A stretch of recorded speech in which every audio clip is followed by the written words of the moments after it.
இது ஃபர்ஸ்ட் மலேசியாவின் செய்திகள் உங்களுக்காக.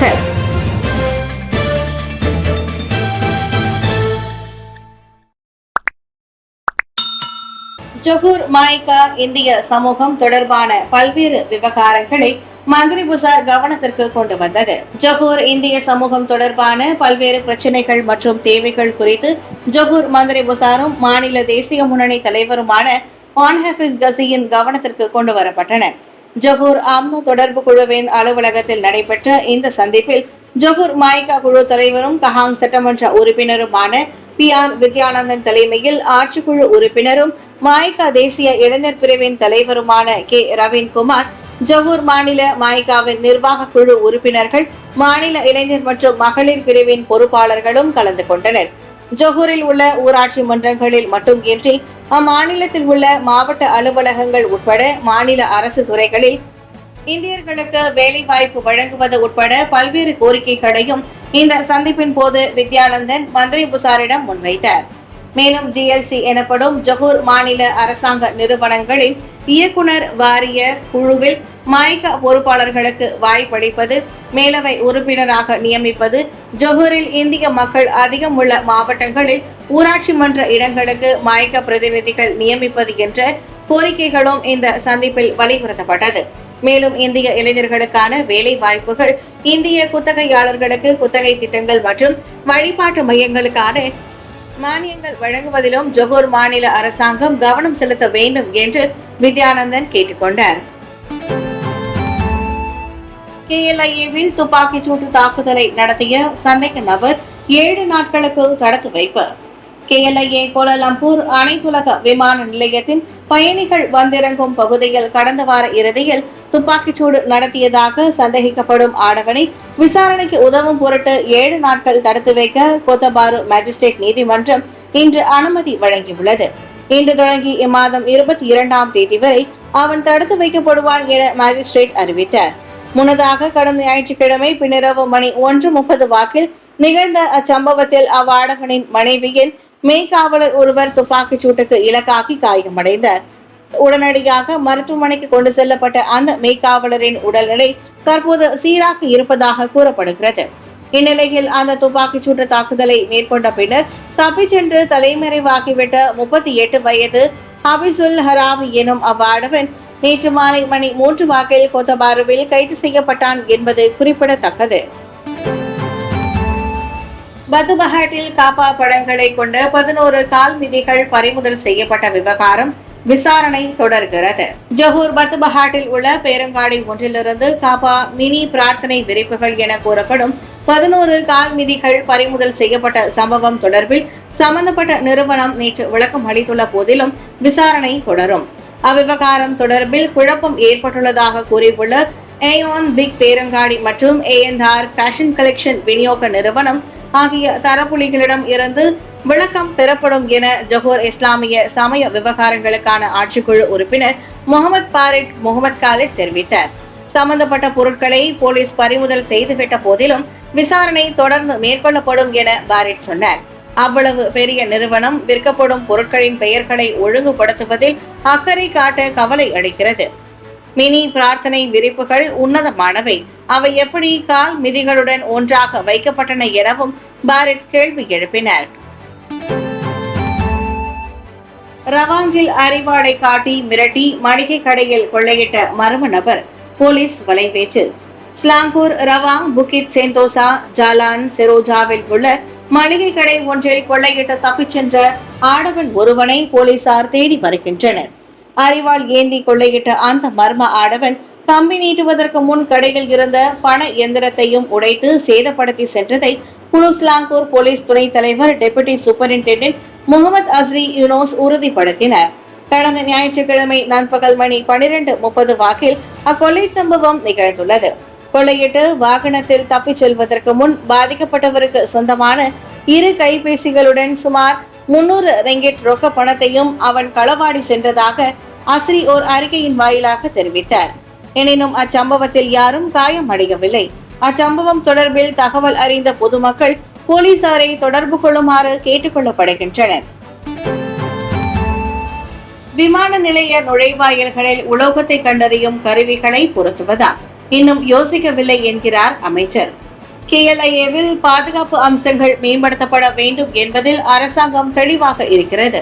அதற்காக போலீஸ், மலேசிய ஏர்போர்ட்ஸ் ஹோல்டிங்ஸ் பிரிகேட், தேசிய பாதுகாப்பு மன்றம் ஆகியவை கலந்தாய்வு நடத்திவிட வேண்டும் என போக்குவரத்து அமைச்சர் அந்தோனி லோக் தெரிவித்தார். குறிப்பாக MAHB-க்கு போலீஸ் நிச்சயம் உரிய ஆலோசனைகளை வழங்கும் என அந்தோனி லோக் நம்பிக்கை தெரிவித்தார். என்றாலும் விமான நிலையத்தின் அனைத்து நுழைவாயில்களிலும் உலோக பொருட்களை கண்டறியும் கருவிகளை பொருத்துவது அது குறித்து அரசாங்கம் இன்னும் யோசிக்கவில்லை என்றார் அவர். KLIA உள்ளிட்ட விமான நிலையங்களில் பாதுகாப்பு நடைமுறைகள் குறித்து SOP-களில் எந்த ஒரு மாற்றங்களையும் செய்யும் முன் முக்கிய அம்சங்கள் சிலவற்றை முதலில் பரிசீலிக்க வேண்டி இருப்பதாக அமைச்சர் சொன்னார். ஞாயிற்றுக்கிழமை அதிகாலை KLIA-வில் ஆடவர் ஒருவர் துப்பாக்கிச் சூட்டை நடத்தியதை அடுத்து அந்த அனைத்துலக விமான நிலையத்தில் பாதுகாப்பு அம்சங்கள் பன்மடங்கு அதிகரிக்கப்பட வேண்டும் என பரவலாக கோரிக்கை எழுந்துள்ளது குறிப்பிடத்தக்கது. 18 மணி நேரம் நெரிசலில் சிக்கி வீடு வந்து சேர்ந்த நபர் வீட்டு சாவியை சொந்த ஊரில் தவறவிட்டு வந்ததை உணர்ந்து அதிர்ச்சி.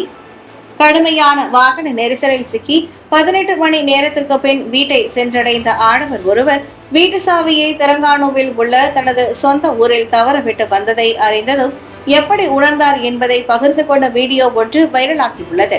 அந்நபர் ஏமாற்றத்துடன் காணப்படும் காணொலி @CEO Cuterere எனும் அவரது டிக்டாக்கில் பதிவேற்றம் செய்யப்பட்டுள்ளதை அடுத்து அது இணைய பயனர்களின் கவனத்தை ஈர்த்துள்ளது. 18 மணி நேர பயணத்திற்கு பிறகு கோலாலம்பூர் வந்தடைந்தேன். ஆனால் எனது சாவியை தெலங்கானாவிலே தவற விட்டுவிட்டேன் என அந்த காணொலியின் கீழ் அவர் பதிவிட்டுள்ளார். அந்த காணொலியை இதுவரை 8 லட்சத்திற்கும் அதிகமானோர் பார்வையிட்டுள்ள வேளை 4000த்திற்கும் அதிகமான முறை பகிரப்பட்டுள்ளது. தற்போது வாகன நெரிசல் இல்லை, தெலங்கானாவிற்கு சென்று சாவியை எடுத்து வாருங்கள் என இணைய பயனர்கள் சிலர் கூறியுள்ள வேளையில் அஞ்சலில் அனுப்ப சொல்லுங்கள் என சிலர் கருத்துரைத்துள்ளனர். இலக்கு மானிய திட்டத்தை விரைந்து செயல்படுத்த அரசாங்கத்திற்கு கோரிக்கை. டீசல் கடத்தலை தடுப்பதற்கு இலக்கு மானிய திட்டத்தை விரைந்து அமல்படுத்தும்படி அரசாங்கம் கேட்டுக் கொள்ளப்பட்டுள்ளது. மக்களுக்கு தேவையான உதவி சென்றடைவதை இந்த நடவடிக்கை உறுதிப்படுத்தும் என மலேசிய பயணீட்டாளர் சம்மேளனமான பொம்காவின் தலைமை செயல் அதிகாரி சரவணன் தம்பிராஜா தெரிவித்திருக்கிறார். இந்த அணுகுமுறை உலகளாவிய மானியத்தை நீக்குகிறது. இது கவனக்குறைவாக கடத்தல்காரர்களுக்கு பயணிக்கிறது என்று அவர் சுட்டிக்காட்டினார். இந்த ஆண்டு கடத்தல் சம்பவங்கள் அதிகரிக்கும் என உள்நாட்டு வணிகம் மற்றும் வாழ்க்கை செலவின அமைச்சு வெளியிட்ட அறிக்கையை மேற்கோள் காட்டி சரவணன் இந்த கருத்தை வெளியிட்டார். இந்த ஆண்டு மார்ச் 27ஆம் தேதி வரை 3.2 மில்லியன் லிட்டர் டீசல் சம்பந்தப்பட்ட 324 வழக்குகள் இருப்பதாக உள்நாட்டு வணிகம் மற்றும் வாழ்க்கை செலவின அமைச்சின் தலைமை இயக்குனர் ஜுபீர் ஹம்சா கூறியிருந்தார். ஒப்திரிஸ் மூலம் இவ்வாண்டு மார்ச் 27ஆம் தேதி வரை பறிமுதல் செய்யப்பட்ட டீசலின் மதிப்பு 7.5 மில்லியன் ரிங்கிட் ஆகும். டீசலுக்கான மானியம் நீக்கப்படும் போது 80 விழுக்காடு முதல் 85 விழுக்காடு வரையிலான மக்கள் பாதிக்கப்படுவார்கள் என்று பிரதமர் ஸ்ரீ அன்வார் இப்ராஹிம் ஏப்ரல் 1ஆம் தேதி தெரிவித்திருந்தார். இந்த நம்பிக்கையானது கசிவு மற்றும் கடத்தலுக்கு முற்றுப்புள்ளி வைக்க வழிவகுக்கும் என்று அவர் கூறினார். தங்கத்தின் விலை கிடுகிடுவென உயர்ந்த போதிலும் மலேசியர்கள் தொடர்ந்து ஆர்வத்தோடு வாங்கி வருகின்றனர். தங்கத்தின் விலை தொடர்ந்து அதிகரித்து வந்த போதிலும் மலேசியர்களில் பலர் அதனை வாங்குவதில் தொடர்ந்து ஆர்வமாக இருக்கின்றனர். எனினும் பயணீட்டாளர்களின் வாங்கும் அளவு சற்று குறைந்திருக்கிறது என மலபார் தங்க நகை மற்றும் வைர விற்பனை கிளையின் தலைவர் நிதீஷ் பராயில் தெரிவித்தார். தங்களது பணத்திற்கு ஏற்றபடி மிகவும் கவனமாக நகைகளை வாங்கும் போக்கு மக்களிடம் காணப்படுவதாக அவர் கூறினார். கடந்த காலங்களில் 10 கிராம் வரை நகை வாங்கியோர் தற்போது 7 மற்றும் 8 கிராம் வரை குறைவாகவே நகைகளை வாங்குகின்றனர். இந்துக்களை பொறுத்தவரை திருமண நிகழ்வுக்கு அவர்கள் தாலி மற்றும் இதர நகைகளை வாங்க வேண்டிய சூழ்நிலையில் உள்ளனர். சீனர்கள் பணம் இருந்தால் அவர்கள் தங்க கட்டிகளை வாங்குவதிலும், மலாய்க்காரர்கள் பிரேஸ்லெட் மற்றும் நீளமான தங்க சங்கிலியை வாங்குவதிலும் ஆர்வம் செலுத்துகின்றனர். நேற்று தங்க விலை 1 கிராமிற்கு 359 ரிங்கிட்டாக இருந்தது. கடந்த சில மாதங்களாக தங்கத்தின் விலை 15 விழுக்காடு அதிகரித்ததாக எகனாமிக் டைம்ஸ் ஆஃப் இந்தியா தகவல் வெளியிட்டுள்ளது. திருமண நிகழ்வுக்காக இந்தியர்கள் நகைகளை வாங்கினாலும் மலாய்க்காரர்கள் முதலீடு நோக்கத்திற்காக நகைகளை வாங்குகின்றனர். சித்திரை புத்தாண்டில் மலையேறும் நடைபயணம் மாய்கா இளைஞர்கள் திரளாக பங்கேற்பு. இந்திய இளைஞர்களிடையே மலையேறுவது மற்றும் நடைபயிற்சி போன்ற உடற்பயிற்சியில் ஆர்வம் செலுத்துவதை ஊக்குவிக்கும் நோக்கத்தில் பெர்புதான் பெங்கிராக் செபாயா ஸ்லாங்கூர் மாய்கா தேசிய இளைஞர் பிரிவும் விளையாட்டு பிரிவும் ஸ்லாங்கூர் மாய்கா இளைஞர் பிரிவின் இணைந்து இது தொடர்பான பயிற்சியை சித்திரை புத்தாண்டு தினத்தில் டெம்ப்ளர் பார்க் பூங்காவில் மிகவும் சிறப்பாக ஏற்பாடு செய்தது. இந்த நிகழ்ச்சியில் மாய்கா இளைஞர்கள் திரளாக கலந்து கொண்டனர். மாய்காவின் தேசிய தலைவர் தான்ஸ்ரீ விக்னேஸ்வரனின் ஆதரவோடு அவரது ஆலோசனையோடும் இந்த நிகழ்வு மிகவும் சிறப்பான முறையில் ஏற்பாடு செய்யப்பட்டது. மாய்கா தேசிய இளைஞர் பகுதியின் துணைத் தலைவர் ஆண்ட்ரூ டேவிட், தேசிய இளைஞர் பிரிவின் செயலாளர் அரவிந்த் கிருஷ்ணன், ஸ்லாங்கூர் மாய்கா இளைஞர் பிரிவின் தலைவர் சுந்தர், கொம்பக் இளைஞர் பிரிவு தலைவர் கோபி ராஜ் உட்பட இப்போட்டிக்கு சிறப்பாக நடைபெறுவதற்கு பெரும் பங்காற்றினர். இந்திய சமூகத்தின் சமூக அரசியல் நடவடிக்கையில் கவனம் செலுத்தும் இளைஞர்கள் உடற்பயிற்சியிலும் முக்கிய கவனம் செலுத்த வேண்டும் என மாய்கா தேசிய இளைஞர் பிரிவின் துணைத் தலைவர் ஆண்ட்ரூ டேவிட் தெரிவித்தார். கோலஸ்லாங்கூரில் கார் கண்ணாடியை உடைத்து மடிக்கணினியை திருடிய ஆடவன் 24 மணி நேரத்திற்குள் கைது. ஸ்லாங்கூர் கோலஸ்லாங்கூர் பாசிர் பெனாபாங்கில் உள்ள தங்கும் விடுதி ஒன்றின் கார் நிறுத்தும் இடத்தில் நிறுத்தி வைக்கப்பட்டிருந்த கார் கண்ணாடியை உடைத்து மடிக்கணினியை திருடிய சம்பவத்துடன் தொடர்புடைய ஆடவனை கைது செய்ய 24 மணி நேரத்திற்கும் குறைவான நேரத்தை மட்டுமே போலீசார் எடுத்துக்கொண்டனர். அந்த 20 வயதான சந்தேக நபர் கடந்த ஞாயிற்றுக்கிழமை மாலை மணி 3 வாக்கில் கம்போங் பெர்மதாங் தெங்கா அருகே கைது செய்யப்பட்டதை கோலஸ்லாங்கூர் போலீஸ் துணைத் தலைவர் டெபுட்டி சூப்பரிண்டென்டென்ட் முகமது அன்பியா நோட்டன் உறுதிப்படுத்தினார். முன்னதாக கடந்த சனிக்கிழமை இரவு மணி 8:30 வாக்கில் இன்னும் கைது செய்யப்படாமல் இருக்கும் தனது நண்பன் ஒருவனுடன் இணைந்து கார் கண்ணாடியை உடைத்து அவர் மடிக்கணினியை திருடியுள்ளார். காரின் உரிமையாளர் செய்த புகாரை தொடர்ந்து அவ்வாடவனை கைது செய்த போலீசார் அவன் திருடிச் சென்ற பொருட்களையும் பறிமுதல் செய்தனர். அதே சமயம் இன்னும் தலைமறைவாக உள்ள அவனது நண்பனை தேடும் பணிகளும் தொடர்ந்து மேற்கொள்ளப்பட்டு வருகின்றன. கவனக்குறைவால் 2 கால்கள் துண்டிக்கப்பட்டன. மருத்துவமனைக்கு எதிரே உதவி பொறியியலாளர் வழக்கு. பிரபல தனியார் மருத்துவமனையின் அறுவை சிகிச்சை நிபுணரின் அலட்சியத்தால் தனது 2 கால்களும் துண்டிக்கப்பட்டதை தொடர்ந்து அதன் மருத்துவமனைக்கு எதிராக ஷாலாம் மாநகர் மன்றத்தின் உதவி பொறியியலாளரான 41 வயதுடைய இஸ்மான் இப்ராஹிம் இழப்பீடு வழக்கு தொடுத்துள்ளார். 5 ஆண்டுகளுக்கு முன் அப்பெண்டிசைட்டிஸ் பாதிப்பினால் சிகிச்சைக்காக மருத்துவமனைக்கு சென்றேன். ஆனால் மருத்துவரின் அலட்சியத்தால் நான் எனது 2 கால்களையும் இழந்தேன். மருத்துவர் முக்கிய இரத்த நாளங்களை துடைத்து கட்டிய போது அறுவை சிகிச்சை சரியாக நடக்கவில்லை. அதனால் 2 கால்களும் கருப்பாக மாறியது என இஸ்மான் இப்ராஹிம் ஷாலாமில் உயர்நீதிமன்றத்தில் வழக்கு மனுவை தாக்கல் செய்த பின் செய்தியாளர்களிடம் தெரிவித்தார். இதனைத் தொடர்ந்து தாம் மற்றொரு தனியார் மருத்துவமனைக்கு மாற்றப்பட்டதாகவும் அங்கு தமது உயிரை காப்பாற்ற 2 கால்களும் தொடை வரை துண்டிக்கப்பட்டன. அதே நேரத்தில் தனது மனைவி 4வது குழந்தையுடன் கர்ப்பமாக இருந்தார். எனது நிலைமையை பார்த்து எனது 3 குழந்தைகளும் கதறி எழுந்தனர். எனது நிலை அவர்களுக்கு தெரியாமல் இருப்பதற்காக கால்கள் துண்டிக்கப்பட்ட தகவல்களை 10 நாட்கள் அவர்களுக்கு மறைக்க வேண்டிய தர்ம சங்கடமான நிலையில் இருந்ததையும் இஸ்மான் இப்ராஹிம் வேதனையோடு தெரிவித்தார். தொடக்க கட்டமாக இழப்பீடு கோரிக்கை 55 மில்லியன் ரிங்கிட்டாக இருந்த போதிலும் செயற்கை கால்களுக்கான உண்மையான செலவுகளை பெறுவது உட்பட தமது கட்சிக்காரரின் நலனை உறுதிப்படுத்தும் கோரிக்கையை மீண்டும் தாக்கல் செய்ய போவதாக அவரின் வழக்கறிஞர் பிராத் முகமது ஃபிக்ரி தெரிவித்தார். புறக்கணிப்பு விவகாரத்தில் வரம்பு மீறாதீர் கூட்டரசு பிரதேச முஃப்தி நினைவுறுத்து. இஸ்ரேல் சம்பந்தப்பட்ட பொருட்களை புறக்கணிக்கும் நடவடிக்கையில் சம்பந்தப்பட்டவர்கள் வரம்பு மீறக்கூடாது என கூட்டரசு பிரதேச முஃப்தி லுக்மான் அப்துல்லா கேட்டுக் கொண்டுள்ளார். அவர்கள் சட்டத்திற்கு உட்பட்டு செயல்பட வேண்டும். குறிப்பிட்ட சில பிராண்ட் அல்லது பொருட்களை புறக்கணிப்பது ஒரு பொருளீட்டாளர் பயனீட்டாளரின் உரிமையாகும். பொருட்களை புறக்கணிப்பதை பின்பற்றும்படி மற்றவர்களை கட்டாயப்படுத்த முடியாது என லுக்மான் நினைவுறுத்தியுள்ளார். மக்கள் மேற்கொள்ளும் அனைத்து நடவடிக்கைகளிலும் நல்ல பழக்க வழக்கங்களையும் ஒழுக்கத்தையும் கடைபிடிக்க வேண்டும் என மக்களை கேட்டுக்கொள்வதாக லுக்மான் தெரிவித்தார். பயனீட்டாளர்கள் உண்மையின் அடிப்படையில் மெக்டனல் போன்ற பிராண்டுகளை புறக்கணிக்கலாமா வேண்டாமா என்பதை தீர்மானிக்க வேண்டும். குவாந்தானில் உள்ள மெக்டனல் மையத்திற்கு சென்ற வாடிக்கையாளர் ஒருவரை 5 கொண்ட கும்பல் ஒன்று மிரட்டியதாக வார இறுதியில் தகவல் வெளியானதாய் தொடர்ந்து இச்சம்பவம் தொடர்பில் 5 கைது செய்யப்பட்டனர். கோலா குபுபாரு சட்டமன்ற இடைத்தேர்தல் மலாய்க்காரரை வேட்பாளராக நிறுத்துவேன். ஸ்லாங்கூர் பக்கத்தான் துணைத் தலைவர் வலியுறுத்து.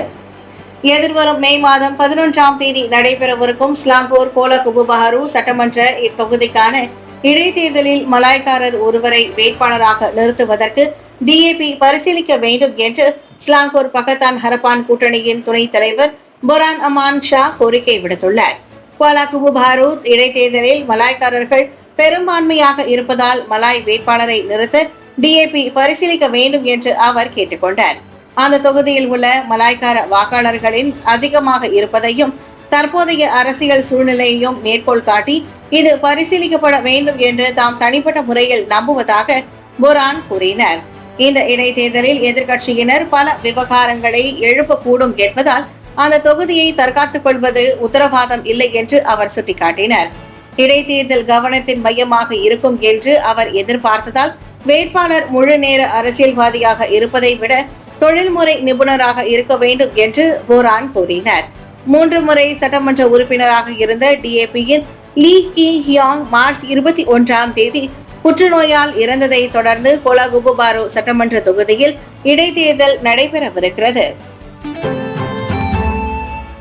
தந்தையால் விபச்சாரத்தில் ஈடுபட்ட 11 வயது சிறுமி கற்பழித்த பாகிஸ்தான் ஆடவனுக்கு 12 ஆண்டு சிறை, 5 பிரம்படிகள் நிலைநிறுத்தம்.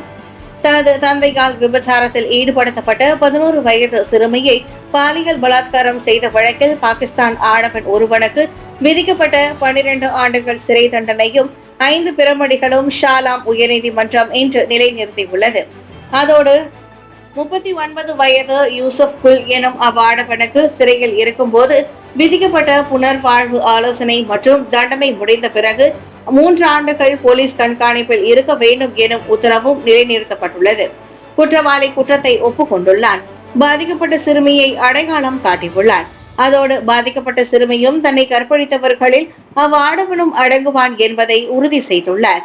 அதனால் அவனுக்கு செஷன்ஸ் நீதிமன்றம் விதித்த தீர்ப்பை மாற்றவோ குறைக்கவோ வேண்டிய அவசியம் இல்லை என நீதிபதி ரோசியானாதி அகமது கூறியுள்ளார். எம்பிவி வாகனத்தின் பின் பயணிகள் இருக்கையில் மெத்தை விரிப்பது ஆபத்தானது, ஜேபிஜே எச்சரிக்கை. எம்பிவி பல்நோக்கு வாகன பயனர்கள் சிலர் நீண்ட தூர பயணத்தின் போது பின் பயணிகள் இருக்கை பகுதியில் மெத்தைகள் அல்லது டோட்டோ போர்வைகளை விரித்து உறங்குவது குற்றமாகும். அதோடு அச்செயல் ஆபத்தை ஏற்படுத்தக்கூடும் என ஜேபிஜே சாலை போக்குவரத்து துறையின் தலைமை இயக்குனர் டத்தோ ரோஸ்பியாகுஸ் தஹாத் எச்சரிக்கை விடுத்துள்ளார். வாகனம் பயணிக்கும் போது ஓட்டுநர் உட்பட பயணிகள் அனைவரும் அவரவர் இருக்கையில் முறையாக அமர்ந்திருக்க வேண்டும். அதோடு 2009ஆம் ஆண்டு ஜனவரி தொடங்கி பின் இருக்கையில் அமர்ந்திருப்பவர்களும் சீட் பெல்ட் அல்லது பாதுகாப்பு பட்டை அணியும் நடைமுறையும் அமலில் உள்ளது. 36 கிலோகிராமுக்கு குறைவான எடை அல்லது 136 சென்டிமீட்டருக்கும் குறைவான உயரம் அல்லது 12 வயதிற்கு குறைவான குழந்தைகள் வாகனம் பயணிக்கும் போது குழந்தைகள் பாதுகாப்பு இருக்கையை பயன்படுத்த வேண்டும். பாதுகாப்பை உறுதி செய்யவும் விபத்து ஏற்படும் போது மோசமான விளைவுகளை தவிர்க்கவும் அந்த விதிமுறைகள் பின்பற்றப்படுகின்றன. அதனால் வாகன ஓட்டிகளும் பயணிகளும் அதனை முழுமையாக பின்பற்ற வேண்டும் என ரோஸ்பியாகுஸ் வலியுறுத்தினார். குவாண்டனில் துரித உணவு விற்பனை நிலைய வாடிக்கையாளரை அச்சுறுத்தினர். ராணுவ வீரர் உட்பட 5 பேர் கைது. ஏப்ரல் 12ஆம் தேதி குவாண்டன் சுங்கை இசாப்பில் உள்ள துரித உணவு விற்பனை நிலையத்தின் வாடிக்கையாளரை தூண்டிவிட்டு மிரட்டியதாக கூறப்படும் ராணுவ வீரர் மற்றும் வங்கி குமாஸ்தா உட்பட 5 விசாரணைக்கு உதவும் பொருட்டு கைது செய்யப்பட்டனர். மற்ற சந்தேக நபர்களில் ஒருவர் கார் விற்பனையாளர், ஒருவர் குத்தகையாளர் மற்றும் வர்த்தகர் ஆகியோரும் அடங்குவர். குவாந்தானில் வசிக்கும் இவர்கள் அனைவரும் 27 முதல் 43 வயதுக்கு உட்பட்டவர்கள். இவர்களில் 4 இதற்கு முன்பே போதைப்பொருள் குற்றச்சாட்டு பின்னணியை கொண்டவர்கள் என மாவட்ட போலீஸ் தலைவர் துணை கமிஷனர் வான் முகமது சஹாரி வான்புசு தெரிவித்தார். ஏப்ரல் 12ஆம் தேதி இரவு மணி 10:25 அளவில் மாரான் பந்தார் புசாட் ஜென்காவின் வர்த்தகமான மாறன் என்ற 40 வயது புகார்தாரர் தனது குடும்பத்துடன் கடைக்கு சென்ற போது இந்த சம்பவம் நடந்துள்ளது. அந்த கடைக்குள் உள்ளே செல்வதற்கு முன் துரித உணவை புறக்கணித்து வரும் பிரச்சாரத்தில் ஈடுபட்டு வருவதாக கூறப்படும் பல்வேறு நபர்கள் தம்மை அழைத்ததாகவும் அந்த வளாகத்திற்கு வெளியே வந்து அவர்களை அணுகிய போது அவர்களில் ஒருவன் அவதூறான வார்த்தைகளில் திட்டியதோடு தமக்கு ஆத்திரத்தை தூண்ட முயன்றதால் அவர்களை புறக்கணித்துவிட்டு கடை வளாகத்திற்குள் மாறன் திரும்பி சென்றுள்ளார். பின்னர் அவரும் அவரது குடும்பத்தினரும் கடையை விட்டு வெளியேற தயாராக இருந்த போது சந்தேக நபர்கள் மீண்டும் அவரை அணுகி திட்டி அவமானப்படுத்தினர். அவர்களில் ஒருவன் தலைக்கவசத்தை கையில் பிடித்துக் கொண்டு அதனை மற்றொரு நபரிடம் கொடுத்ததோடு தாக்கப் போவதாக மாறனை மிரட்டியுள்ளார்.